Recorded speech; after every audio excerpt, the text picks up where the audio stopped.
Mais l'avantage que j'ai ce matin, c'est de partager quelques secrets avec vous. J'ai déjà annoncé le thème du message, c'est la clé de la victoire. Alléluia. Cette clé va nous amener à considérer 3 choses ce matin. Et nous allons nous appuyer sur la parole de Dieu dans le livre de 2 Chroniques, le chapitre 20, sur l'histoire du roi Josaphat.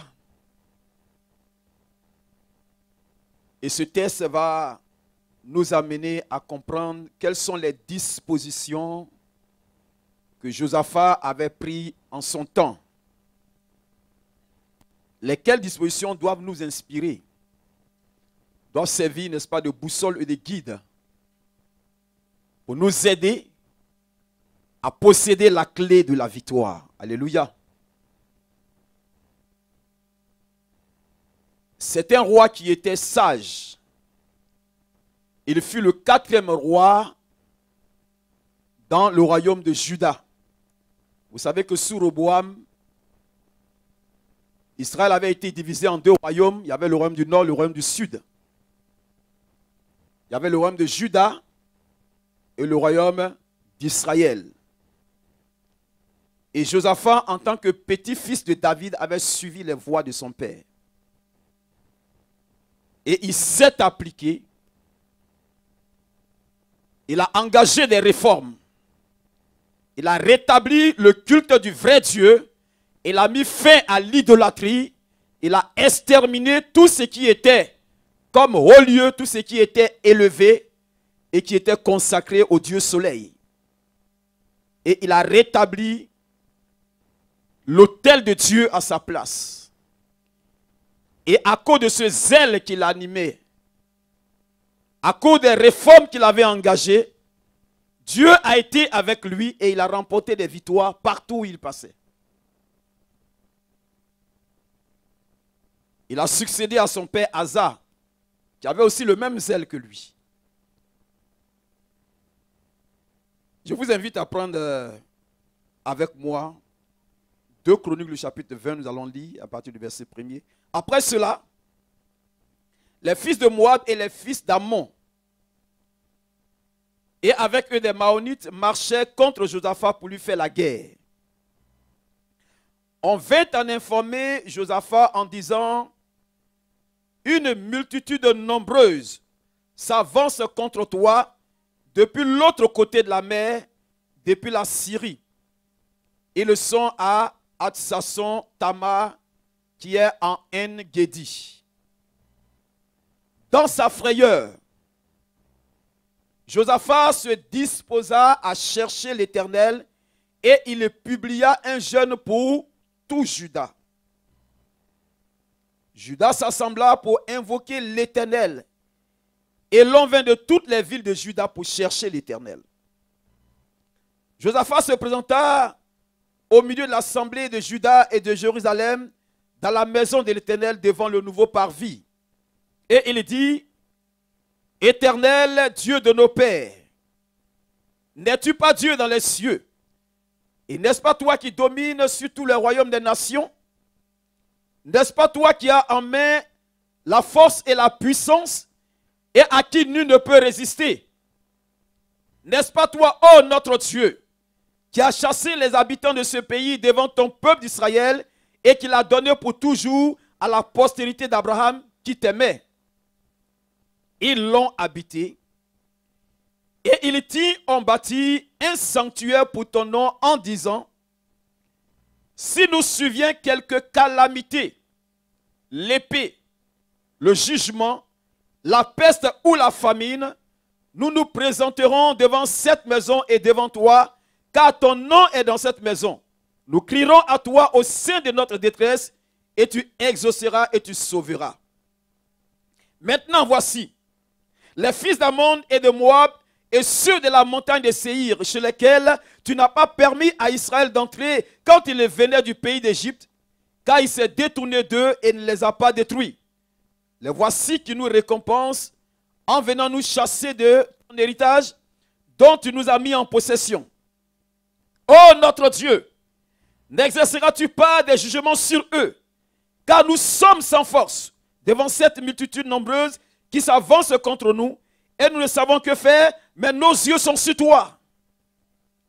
Tout Juda se tenait debout devant l'Éternel, avec leurs petits-enfants, leurs femmes et leurs fils. Alors, l'Esprit de l'Éternel saisit au milieu de l'assemblée Jacaziel, fils de Zacharie, fils de Benaja, fils de Jéiel, fils de Matania, lévite, d'entre les fils d'Azaph.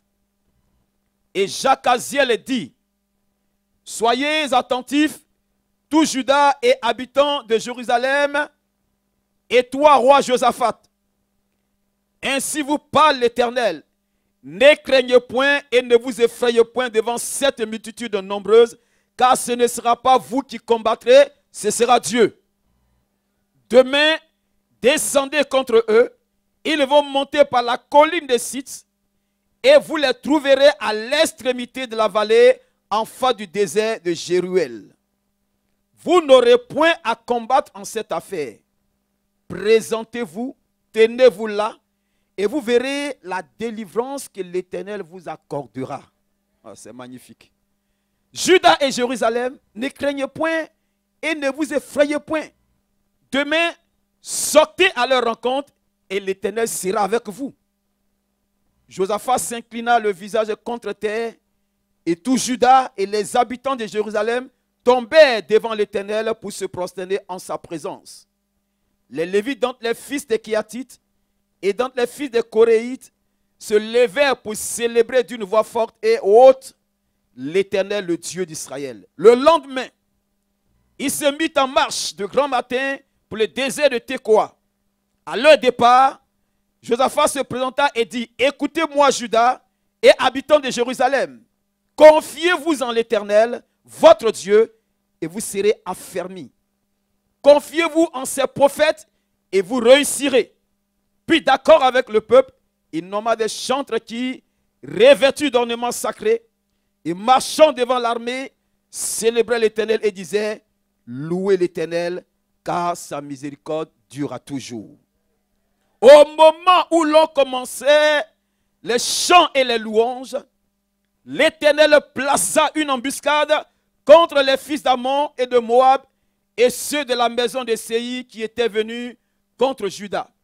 Et il fut battu. Les fils d'Ammon et de Moab se jetèrent sur les habitants de la montagne de Séir pour les dévouer par interdit et les exterminer. Et quand ils en eurent fini avec les habitants de Séir, ils s'aidaient les uns les autres à se détruire. Vous voyez comment Dieu crée la confusion dans le camp adverse. Lorsque Juda fut arrivé sur la hauteur d'où l'on aperçoit le désert, il regardait du côté de la multitude et voici, c'étaient des cadavres étendus à terre et personne n'avait échappé. Josaphat et son peuple allèrent prendre leurs dépouilles. Ils trouvèrent parmi les cadavres d'abondantes richesses et des objets précieux. Et ils en enlevaient tant qu'ils ne purent tout emporter. Ils mirent 3 jours au pillage du butin, car il était considérable. Le 4e jour, il s'assemblait dans la vallée de Beraka, où il bénit l'Éternel. C'est pourquoi ils appelaient ce lieu vallée de Beraka, nom qui lui est resté jusqu'à ce jour. Tous les hommes de Juda et de Jérusalem, ayant à leur tête Josaphat, partis joyeux pour retourner à Jérusalem, car l'Éternel les avait remplis de joie en les délivrant de leurs ennemis. Fin de citation. Alléluia. Alors c'est une histoire qui est à la fois émouvante, en ce sens que nous voyons ici un roi parmi tous les rois qui sont succédés en Juda, un roi qui a fait la différence. Un roi qui, pour avoir engagé des réformes, va se retrouver confronté à une coalition d'armées ennemies. 4 peuples se mettent ensemble pour venir contre lui. Et la Bible nous dit ici que lorsque le roi Josaphat avait été informé de cette multitude qui venait contre lui pour l'attaquer et attaquer son royaume pour le détruire, il a eu peur. C'est tout à fait normal parce que c'est un être humain. Il avait en lui ce sentiment de peur.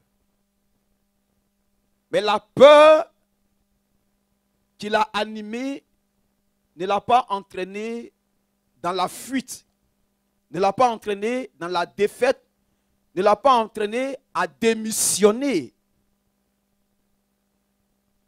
de son pouvoir, de sa royauté. Mais bien au contraire, il s'est souvenu d'une chose. C'est qu'avant que lui, Josaphat, ne vienne au pouvoir, Salomon avait régné. Et quand Salomon avait fini de bâtir le temple de l'Éternel, lors de la dédicace du temple de l'Éternel, Salomon a fait une prière de consécration. Une prière qui, jusqu'aujourd'hui, marque la vie d'Israël. Salomon avait prié en ce sens que le lieu qui avait été dédié au Seigneur devait être un lieu de refuge, un lieu où quiconque viendrait des 4 coins du monde entier, qu'il soit étranger ou juif, dès le moment où la personne viendrait dans ce lieu-là pour invoquer l'Éternel, s'il se trouvait menacé, s'il avait des difficultés, s'il était confronté aux ennemis, s'il était confronté à la peste, s'il était confronté à la famine et qu'il venait dans ce lieu pour élever la voix, que l'Éternel se souvienne de lui. Et l'histoire nous dit que ce jour-là, le feu était descendu pour consumer l'holocauste qui avait été offert en sacrifice à l'Éternel lors de la dédicace du temple que Salomon avait bâti. Josaphat a gardé les bonnes manières. Josaphat a conservé la foi que son arrière-parent lui avait légué. L'héritage qui lui avait été légué, c'était de reconnaître que face à la détresse, ou dans la détresse, ou au jour de la détresse, ce n'est pas de fuir, mais de tourner les regards vers celui qui dit, le secours me vient de l'Éternel. Et Josaphat avait compris ces choses. Et la Bible dit quoi? Dans sa frayeur, il publia un jeûne. Et lui-même en tête, et tout le royaume a été embarqué dans ce jeûne. Ils ont passé du temps à chercher la face de Dieu, à chercher l'Éternel. Et Josaphat a fait la même prière que Salomon en son temps avait adressée à l'Éternel. Il s'est souvenu de l'alliance que Salomon avait contractée avec l'Éternel. Dieu avait répondu à cette prière il y a des années en arrière. Mais à cause de l'alliance, Dieu a toujours ses regards tournés vers ce temple-là. Malgré la situation politique que vous connaissez aujourd'hui et que le temple a été détruit, mais une partie du temple est restée qu'on appelle les murs des lamentations. Et quand vous allez à Jérusalem, vous voyez au mur des lamentations des gens qui viennent là pour prier. Parce que c'est un lieu qui a été consacré à Dieu. Et Dieu a dit désormais, mes oreilles seront attentives, mes yeux seront ouverts sur les prières qui se feront en ce lieu, de sorte que quiconque invoquera l'Éternel en ce lieu recevra l'exaucement. Il dit même s'il survient la calamité, même s'il survient la peste, la famine, si mon peuple, celui qui est invoqué, mon nom s'humilie, prie et cherche ma face et se détourne de sa mauvaise voie, je l'exaucerai des cieux. Que les prières qui seront faites en ce lieu seront exaucées. Alors, Josaphat, dans cette disposition qu'il avait prise, il a mentionné ces choses, il a rappelé à l'Éternel ce que Salomon en son temps avait adressé comme prière à Dieu. Le meilleur héritage que ses parents lui ont laissé, c'était la foi. C'était la foi. C'est un héritage qui n'a rien à voir avec tout ce qu'on peut léguer aujourd'hui à nos enfants. Mais à cause de ce que Josaphat avait suivi la voie de ses pères, il a expérimenté la même victoire qu'en son temps David avait expérimenté. Alléluia. Il dit dans sa prière, Éternel Dieu de nos pères, n'es-tu pas Dieu dans les cieux? Et n'est-ce pas toi qui domines sur tous les royaumes des nations? N'est-ce pas toi qui as en main la force et la puissance et à qui nul ne peut résister? Vous voyez, face à une coalition, face aux ennemis, il n'avait pas tout l'armement qu'il fallait pour se défendre face à ses ennemis. Mais il avait avec lui l'Éternel des armées. Alléluia. Il avait avec lui l'Éternel des armées, ce Dieu qui combat avec des armées invisibles. L'histoire nous rappelle que le prophète Élisée s'était retrouvé à Dothan. Et parce que tout ce que l'armée de Syrie faisait, tous les plans de guerre qui étaient planifiés dans le secret, dans leur QG, pour aller contre Israël, Dieu révélait ces choses à Élisée.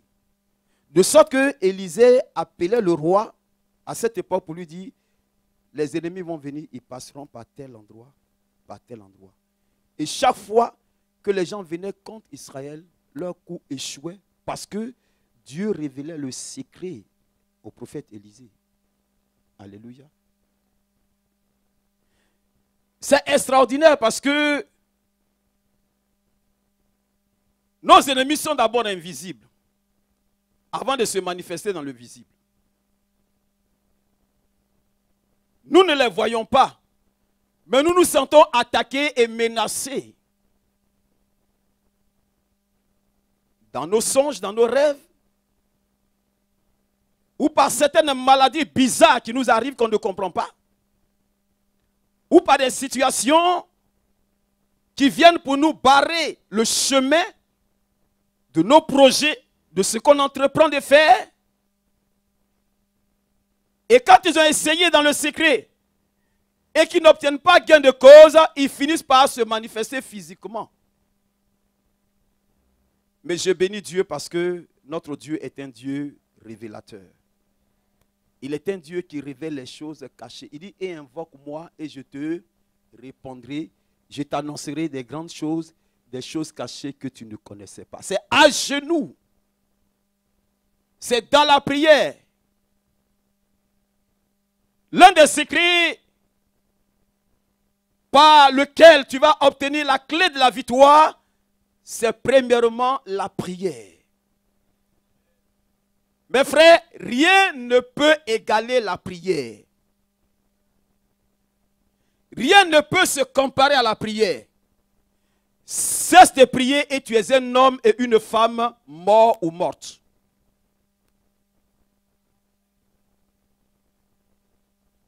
La prière, c'est la clé de la victoire. Et tu ne dois pas perdre de vue cette clé. Tu dois l'avoir avec toi. Quand Josaphat avait appris que la multitude venait contre lui, la Bible dit, qu'est-ce qu'il a fait? Il a publié un jeûne. Et il a amené le royaume dans la prière. Et dans sa prière, il a parlé à Dieu. Mais il a rappelé à Dieu l'alliance qui avait été contractée avec l'Éternel. Josaphat, dans la prière, a cité des paroles que Salomon, à son temps, avait formulées, qui sont des paroles bibliques.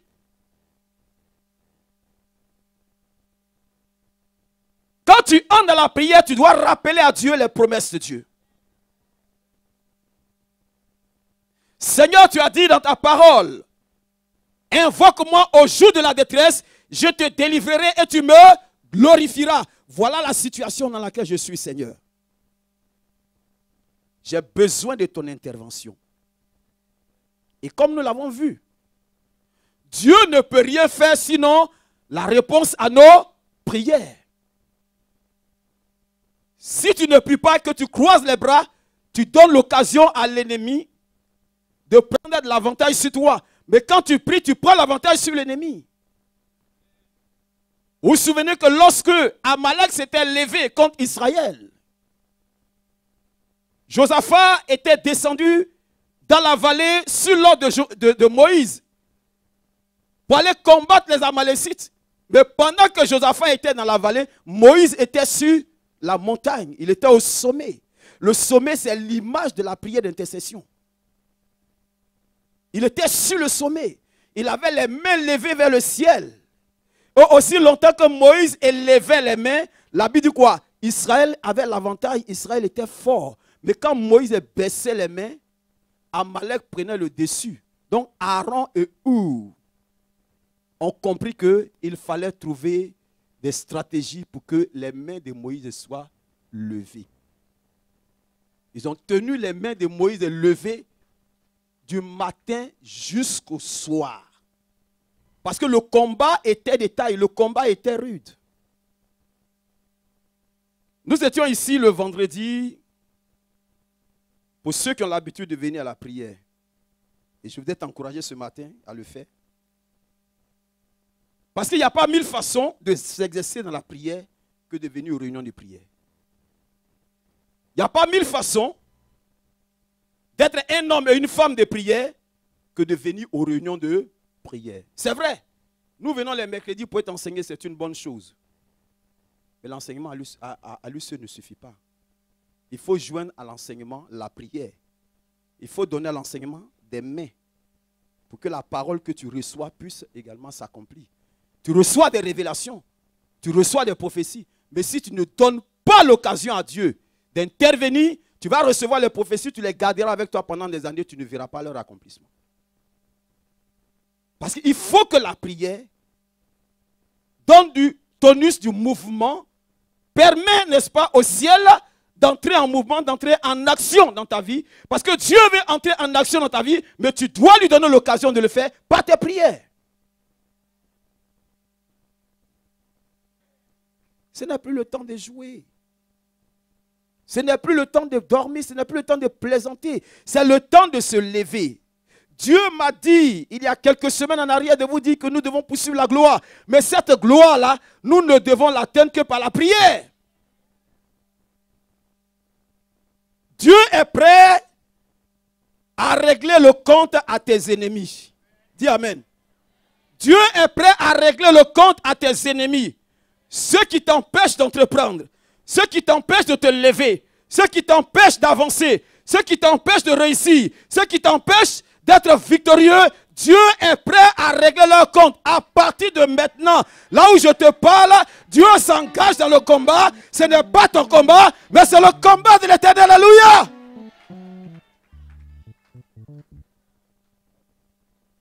Quand j'ai entendu cette parole, ça m'a fortifié. Cela a boosté ma foi. Et j'ai compris effectivement que c'est vrai, nous sommes en guerre, nous sommes en combat. Mais le combat n'est pas notre combat, c'est le combat de l'Éternel. La bataille dans laquelle Dieu s'engage pour nous est une bataille qui est gagnée d'avance. Alléluia. Alléluia. Alléluia. Alléluia. Il faut que les intercesseurs se lèvent. Il faut que les intercesseurs se lèvent. La Bible dit que Dieu se lève et ses ennemis se dispersent et ses adversaires fuient loin devant sa face. Mais comment Dieu peut se lever dans l'église si les intercesseurs ne se lèvent pas? Intercesseurs, vous devez vous lever.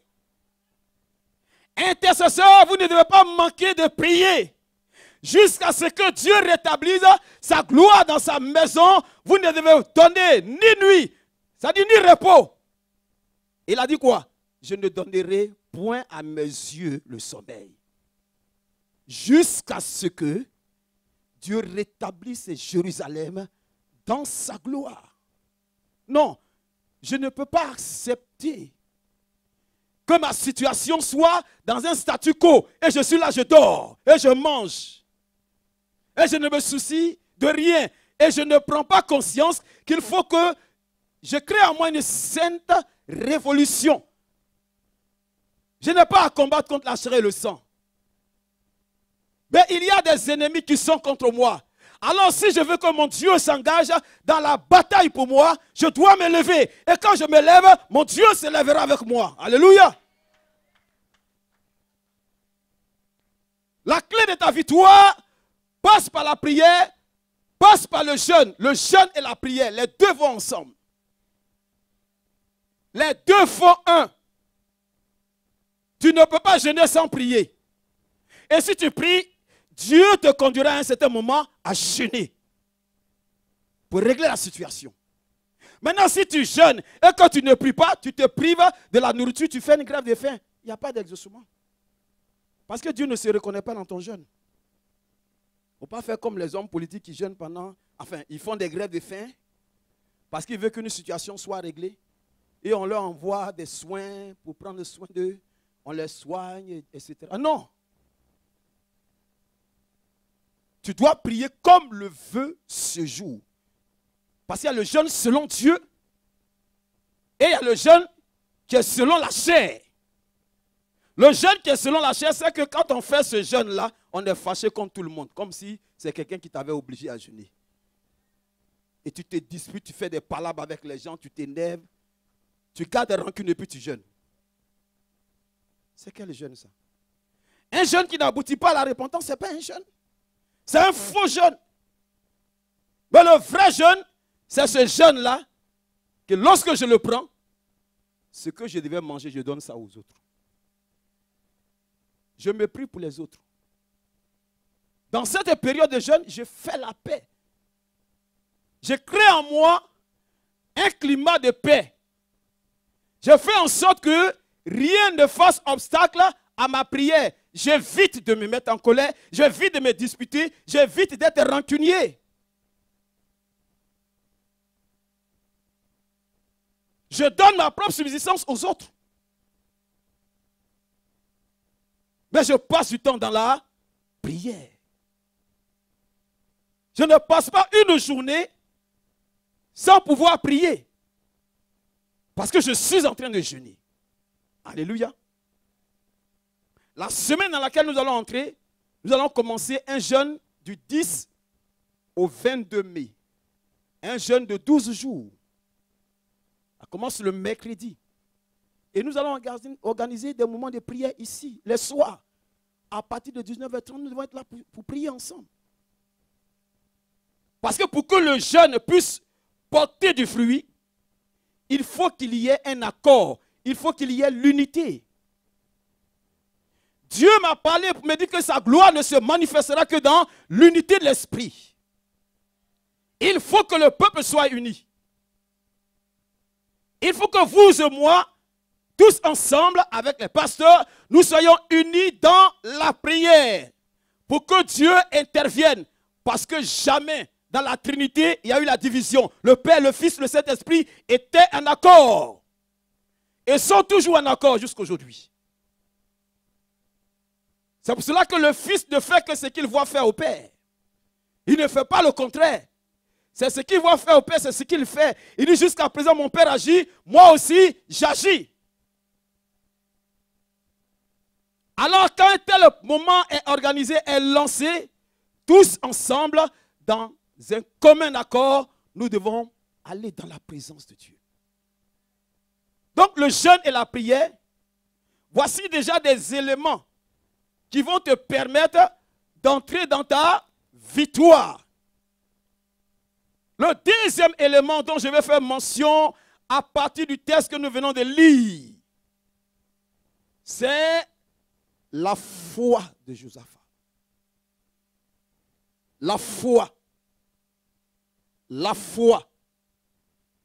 Vous savez, le Dieu que nous prions, on ne le voit pas, il est invisible. Mais l'auteur de l'Épître aux Hébreux dit que celui qui s'approche de Dieu croit que Dieu existe et qu'il est le rémunérateur de ceux qui le cherchent. Que celui qui s'approche de Dieu croit que Dieu existe. En fait, quand je vais dans la présence de Dieu, je dois être animé de cette foi que celui vers qui je vais adresser ma prière, il est réel, il est vivant. Et que je ne vais pas dans sa présence pour en ressortir bredouille. Mais le fait que j'aille dans sa présence, que je prenne 1 heure, que je prenne 2 heures, que je prenne toute une nuit de prière, une chose est sûre, l'ouvrier mérite son salaire. Donc je suis au travail. Quand je prie, je suis au travail. Et ma récompense, mon salaire que Dieu va me donner, c'est quoi? C'est l'exaucement de mes prières. Donc je dois avoir foi en lui. Je dois savoir que ce Dieu que je prie, il a fait des oreilles, il entend. Il a fait une bouche, il parle. Il a fait des yeux et il voit. Il finira par me répondre. Il finira par se révéler à moi. Il finira par me dire, voici la défaite de tes ennemis. Il finira par me montrer l'endroit là où les ennemis passent pour m'attaquer.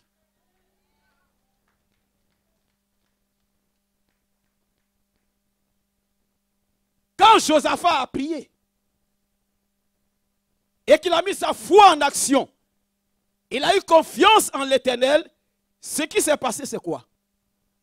C'est que l'Esprit de Dieu est descendu sur Jacaziel. Le prophète Jacaziel. Le Saint-Esprit s'est saisi de lui après que Josaphat ait adressé la prière à l'Éternel. Et Jacaziel a commencé à parler. Il a commencé à prophétiser. C'est-à-dire que quand tu jeûnes et que tu pries, quand tu vas dans la présence de Dieu, il faut t'attendre aux révélations du Seigneur. Il faut t'attendre aux révélations du Seigneur. Je vais revenir tout à l'heure à ce que Jacaziel a fait. Mais je fais un pas en arrière pour rappeler que au temps de Josué, quand Josué conduisait le peuple d'Israël à Canaan, il est arrivé sur leur chemin qu'ils ont défait des peuples. Et ils sont arrivés face à un peuple qui s'appelait les Gabaonites. Vous savez, les Gabaonites étaient rusés, comme le diable laisse son nom. Dans leur ruse, comme ils ont appris que partout où Israël passe, ils sèment la terreur, les gens ont peur d'eux, alors qu'est-ce qu'ils ont fait? Par ruse, ils sont mis dans des haillons, des habits déchirés. Ils ont mis des chaussures qui étaient abîmées. Ils sont allés trouver un pain sec quelque part, je ne sais d'où, avec des vieilles gourdes qui étaient percées, qui ne pouvaient même pas retenir de l'eau. Et ils sont venus là, devant Josué pour dire, tu vois tout ça? Il y a longtemps qu'on a parcouru le chemin. Nous ne sommes rien. On est prêt à faire tout ce que vous voulez. Parce que nous, on n'a pas le moyen pour nous défendre de tout ça. Josué a dit, ok, on ne va pas vous tuer. Mais ce qu'on va faire, on va faire de vous nos esclaves. Vous allez puiser de l'eau. Vous allez faire des corvées pour nous. Retenez bien, c'était l'alliance que Josué avait contractée avec les Gabaonites. Mais plus tard, Josué va se rendre compte que c'était une ruse, qu'ils avaient menti, qu'ils n'avaient parcouru pas mal de kilomètres. C'était faux. Mais comme la parole est sortie de sa bouche, pour dire que vous serez désormais au corvée et qu'on ne va pas vous tuer, donc Josué a respecté l'alliance. Il pourrait dire, mais vous nous avez trahi, on vous tue. Non. Mais la parole est sortie. Et plus tard, quand Saül va venir au pouvoir, au lieu de se baser sur ce que Josué avait fait de son temps, l'alliance qu'il avait contractée avec les Gabaonites, non. Il vient au pouvoir, il attrape tous les enfants des Gabaonites, il les tue. Et quelques-uns sont épargnés. Et qu'est-ce que Dieu fait? Parce que la parole qui est sortie a engagé Dieu dans ce processus. Donc le Seigneur a fait quoi? Comme la parole qui était sortie de la bouche de Josué n'avait pas été respectée par Saül en son temps, Dieu a fermé le ciel et il n'a pas plu pendant 3 ans et demi. 3 ans et demi de sécheresse, de famine. Israël ne trouvait pas à manger. David est au pouvoir. Oh, vous savez, David, c'est quelqu'un que la Bible appelle l'homme selon le cœur de Dieu. David était un homme de prière, il était un guerrier, mais un homme de prière. Quelqu'un qui aimait beaucoup consulter Dieu. Pour poser telle ou telle action, il consultait d'abord l'Éternel pour savoir qu'est-ce qu'il devait faire. Comment il devait s'y prendre. Et donc David se met là, il réfléchit, il ne trouve pas de solution. Il dit, bon, je vais entrer dans la présence de Dieu. Il va dans la présence de Dieu pour consulter l'Éternel. Et vous savez quoi? Dieu lui dit à David, Saül, en son temps, a exterminé des Gabaonites. Alors que Josué avait contracté alliance avec eux. Donc, rencontre leurs petits-enfants qui sont restés, les rescapés là, et parle avec eux pour leur demander ce qu'ils veulent. Donc, il les rencontre, il parle avec eux et ils disent oui, effectivement, voici ce qui s'est passé. Donc, ce que nous voulons, c'est que tous ceux qui sont de la maison de Saül, il faut les livrer pour qu'on les tue. Vous savez, David était un homme qui était impartial. Il était du côté de la justice. C'était quelqu'un d'intègre. Il a dit, ok, la chose a été exécutée. Et quand cela a été exécuté, Dieu a ouvert le ciel. Le ciel qui était fermé, Dieu a ouvert le ciel. Je vais dire à quelqu'un ce matin, si tu as contracté alliance avec l'Éternel, il faut respecter les clauses de cette alliance. Si tu faillis à l'alliance que tu as contractée avec Dieu, alors Dieu fermera le ciel. Mais si tu respectes l'alliance, si tu appliques les clauses de l'alliance que Dieu a faite avec toi, alors le ciel te sera ouvert. Quelle est l'alliance que tu as contractée avec Dieu? Quelles sont les paroles que tu as faites à Dieu? Quels sont les vœux que tu as pris devant Dieu dans le secret? Parce qu'il y a des gens qui ont fait des vœux à l'Éternel dans le secret, mais qui n'ont pas respecté ces vœux. La Bible dit, autant mieux pour toi ne pas prendre de vœux que d'en prendre et de ne pas respecter ses vœux. Parce que Dieu n'est pas dans la légèreté. Tu ne peux pas dire à Dieu, Seigneur, je m'engage à partir d'aujourd'hui à prier et à jeûner pour l'église. Et quand tu vois des situations, parce que la tête de X ou Y ne te plaît pas, tu arrêtes. Tu ne le fais plus. Mais tu te fais du mal. Tu te fais du mal. Seigneur, à partir d'aujourd'hui, je m'engage à me lever à minuit pour prier de minuit à 1h du matin, pour prier de minuit à 2h du matin. Et quand minuit arrive, c'est là que tu coupes le réveil et tu dors. Tu es en train de creuser ta propre tombe spirituelle. Tu ne fais pas du mal à quelqu'un, mais tu te fais du mal à toi-même.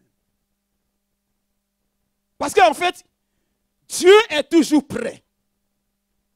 Dieu est toujours au rendez-vous qu'on lui a donné. Quand tu as donné un rendez-vous à l'Éternel, il va te dévancer. Moi, je me souviens encore.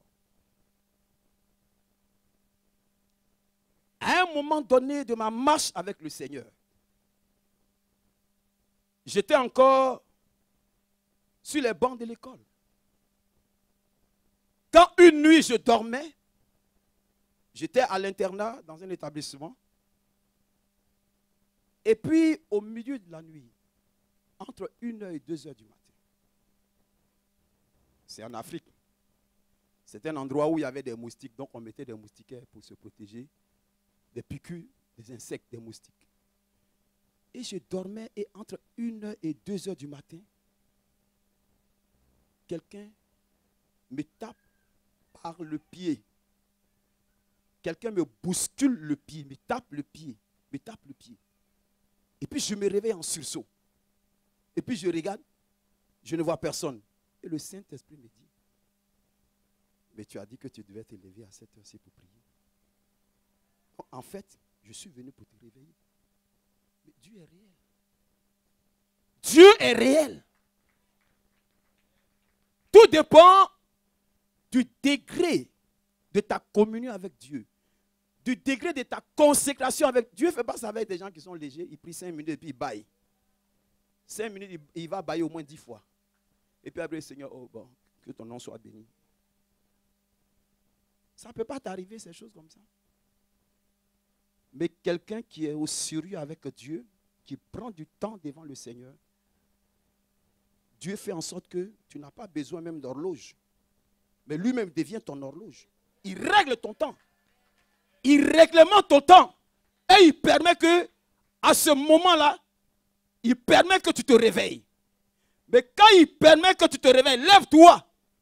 Soit la bataille est engagée en ce moment, tu dois te lever pour te mettre en combat, en prière. Ou soit l'Éternel te réveille en ce moment parce qu'il y a des choses qu'il veut régler avec toi. Il y a des choses que Dieu veut te révéler. Il y a des choses que Dieu veut t'accorder. Vous savez, les bénédictions du Seigneur, ce n'est pas quand le soleil est levé. Non, c'est très tôt. La Bible dit quoi? Il faisait encore sombre quand Jésus se levait pour aller prier. Il faisait encore sombre. Alléluia. Donc je reviens à notre texte. Quand Jacaziel a reçu l'Esprit de Dieu descendu sur lui, il a commencé à prophétiser. Pourquoi? Parce que le peuple était dans la détresse. Josaphat et le roi de Juda étaient dans la détresse. Ils avaient besoin en ce moment d'une voix prophétique. Ils avaient besoin en ce moment d'une révélation. Ils avaient besoin en ce moment-là d'une direction que Dieu allait leur donner, parce que les ennemis qui venaient contre eux étaient nombreux. Tes ennemis sont nombreux. Mais je t'annonce ce matin qu'ils ne pourront pas t'enterrer. Ils ne pourront pas t'enterrer. La mort changera de camp. La mort retournera dans le camp de tes ennemis et toi tu seras debout. Toi tu seras debout. La mort retournera dans le camp de tes ennemis et toi tu resteras debout. Ils te feront la guerre, mais ils ne te vaincront pas. Dit l'Éternel, je suis ton Dieu qui va te délivrer. Il dit, même lorsque tu vas traverser, n'est-ce pas, le feu, le Seigneur sera avec toi. Le feu ne te brûlera pas. Est-ce que vous savez que les 3 compagnons de Daniel ont été jetés dans la fournaise ardente de feu? Mais la 4e personne, la personne de Jésus-Christ, était descendue dans cette flamme. Il dit, je voyais dans cette flamme un homme qui avait le visage comme le fils d'un homme. La 4e personne était descendue et a calmé l'ardeur du feu. Et la Bible précise bien, leur caleçon n'a pas été brûlé. Oh, est-ce qu'on peut acclamer ce Dieu-là? Le caleçon n'a pas été brûlé. C'est ce Dieu-là que tu adores. C'est de ce Dieu-là que je te parle. C'est ce Dieu-là qui parle de gloire. C'est ce Dieu-là qui parle d'excellence. L'excellence, la gloire n'est pas synonyme de paresse. L'excellence, la gloire ne sont pas synonymes de négligence. Mais des hommes qui s'élèvent et qui appliquent leur cœur à chercher Dieu. Comme Josaphat l'a fait. Jacaziel a dit, lorsque l'Esprit de l'Éternel était descendu sur lui, il a prophétisé. Et voilà ce qu'il a dit dans sa prophétie. Soyez attentifs, tous Judas et habitants de Jérusalem. Et toi, roi Josaphat, ainsi vous parle l'Éternel, ne craignez point et ne vous effrayez point devant cette multitude nombreuse, car ce ne sera pas vous qui combattrez, ce sera Dieu. Tu as trop pleuré. Maintenant, essuie tes larmes et lève-toi. Essuie tes larmes et lève-toi. Et dis comme cette femme. Dans ce film que les femmes ont projeté, War Room, elle s'est levée. Elle a dit, Satan, tu ne prendras pas mon mari.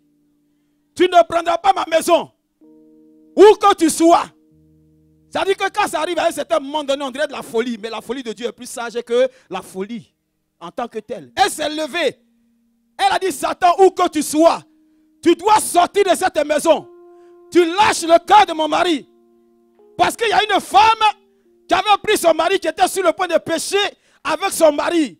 Et la femme en question, cette soeur dont je parle, s'est levée dans la prière. Quand elle s'est levée dans la prière, le monsieur qui était dans le restaurant avec la femme, il y a eu des choses qui se sont passées là-bas. Son esthétique a été mélangée.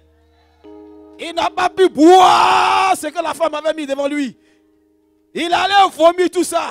Il a dit à la femme, je suis désolé, je rentre chez moi. La prière du juste a une grande efficacité. La prière de la foi crée des problèmes, des difficultés, bouleverse le camp ennemi. Le diable sait que nous sommes en train de parler de ça. Et je veux que tu prennes ta clé ce matin. La clé de ta victoire, que tu la prennes ce matin. Qui passe par la prière, qui passe par le combat spirituel, qui passe par l'intercession, qui passe par des personnes qui se mettent à genoux pour gagner, qui se lèvent pour bâtir. Je veux que tu prennes ta clé ce matin et que nous entrons dans le combat contre l'ennemi. Car Dieu est pour nous.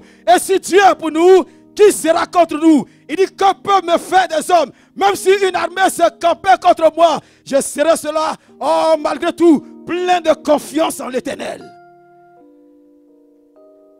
Eux, ils s'appuient sur leur char.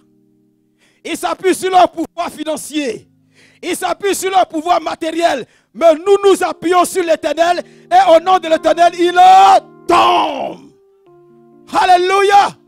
Il dit, ne craignez pas. Parce que ce n'est pas vous qui combattrez. Mais c'est l'Éternel qui combattra pour vous. Je vais te dire ce matin que Dieu est engagé dans ton combat. Lève-toi, nous allons prier. Lève-toi, nous allons prier. Lève-toi, nous allons prier.